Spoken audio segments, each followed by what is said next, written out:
course in social study, we look at peaceful coexistence. We look at peace. We saw how we can live peacefully in our environment, in our family, in our country.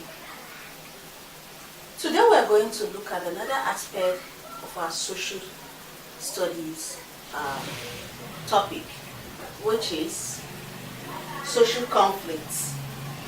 Social conflicts. Now we've talked about peace. Right now I want to talk about conflicts. Remember, social studies deal with social issues that we face on a daily basis, or that we face in our community, in our family, in our country, in our neighborhood. And conflicts are bound to happen because we are all imperfect humans, and our imperfection is going to drag us into conflicts. But how do we handle conflicts? In what ways? What are types of conflicts? And how can we work effectively to resolve matters? That is what we're going to discuss on this topic. But it's going to take us some series. We're taking part 1 of social conflicts today. Now, what are conflicts? Conflict is absence of peace. Conflict emanates from differences in our attitude, in our beliefs, in our needs, and in our value. And so, when you hear the word conflicts, know that it has to do with absence of peace. When there is no peace, either in the country, either in the family, that means there is conflict. When peace is taken away. And what brings about these conflicts? It can be as a result of our belief system. It can be as a result of our norms and values. It can be as a result of our own attitude. Now let's look at belief system. Sometimes we see conflict between Christians and Muslims because of their belief system. Sometimes they go to war. Sometimes they have serious conflicts that leads to destruction of life and property. That is belief system causing conflicts between these two religious groups. Now in the family, our value and our needs brings about conflict in our family because the value system I bring into the family as a woman may be different from the belief system a man brings into the family. So when these two people come together, remember they did not come from one family. So he has his own belief system, his own value system from the family he's coming. Remember the woman has his own belief system, his own value system from where she is coming. And so when they come together, there's going to be conflict in purpose, conflict in belief, conflict in value. But the ability to resolve this conflict is what makes it work out. So sure, as humans, we're going to have conflicts, we're going to have issues, we're going to have problems. But then, these conflicts have to be handled properly for it to be resolved. And so, we have seen that conflict has to do with the absence of peace, and it is stirred up, emanates from our different belief system, our different attitude, our different value system, our different needs, and so other things that makes conflict to come up. Now, conflict comes up sometimes because there is disagreement between two ethnic groups or between two communities. For example, two communities are dragging a piece of land. That leads to conflict. And so these two communities either goes to war and remains enemy. You see, those are the things that brings about conflict. Now, what are the different types of conflicts that we have? We've seen what conflict is. Remember, our objective for our class today is explaining what conflict means. That's what I'm doing right now. And then the second objectives are what are the types of conflicts that we have. We have seen what conflict means.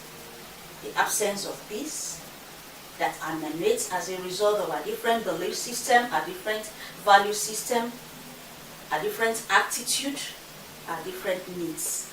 Now, we have two types of conflicts: violent conflict and non-violent conflict. Violent conflict is said to be violent when it involves the use of physical force For instance, when people go and fight each other, they go to war. Violent conflict uses force, physical abuse, going to war, turning enemies. Two communities, two ethnic groups fighting each other, two families fighting each other, family members fighting each other. That is violent conflict. This can lead to destruction of life and property. This can lead to long-time enmity. This can lead to fight, death, destruction of property. That is violent conflict. Now, we've seen the violent conflict. What about the non-violent conflict? The non-violent conflict is said to be non-violent when it does not involve the use of physical force, does not require fighting,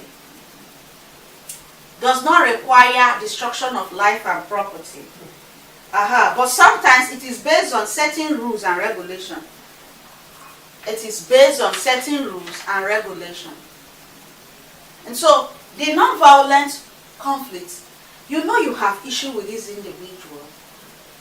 But then, there are boundaries that have been set so that rules and regulations guiding the community, guiding the individuals, so that things will not go out of hand. For example, a piece of land that wanted to cause problem and then the government comes and take away the property from the two communities. Nobody owns it at this instant. But the communities involved have given a laid down rules and regulations and said, do not cross this border. Do not do this so that we don't have issue with our neighbors. That is non-violent. And so if you are asked to choose out of this, the non-violent is better. Put in rules and regulations to make things work out. Go on a round table dialogue so that things can be resolved. Stay away from destroying life and property because it has caused so much havoc. Houses have been burnt. Life have been lost.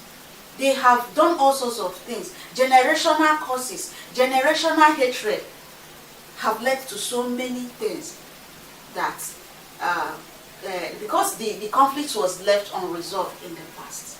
So we have seen this social issue, social conflict, that it has actually caused harm when it happens that it becomes a violent kind of conflict. So let's stay away from conflict. It will sure happen. Now let's come on a round table talk to see how they can be resolved. Thank you for being part of our class today. Next class, we will still take conflict, social conflict, but part 2 of it, where we look at other areas of social conflict or conflict resolution. I hope you find value for the class. If you have comments, give below the comment box. If you have questions, ask me below the comment box. I'll be happy to interact with you. It's not a monologue class, it's a dialogue between you and I. And so let's go to the comment box and dialogue together. Give us a thumbs up if you like what we're doing here. If you are a returning subscriber, thank you for subscribing. If you are new to the channel, subscribe. Invite more people into the community. Let's make the community great. Until I come your way next class, thank you for being part of this class.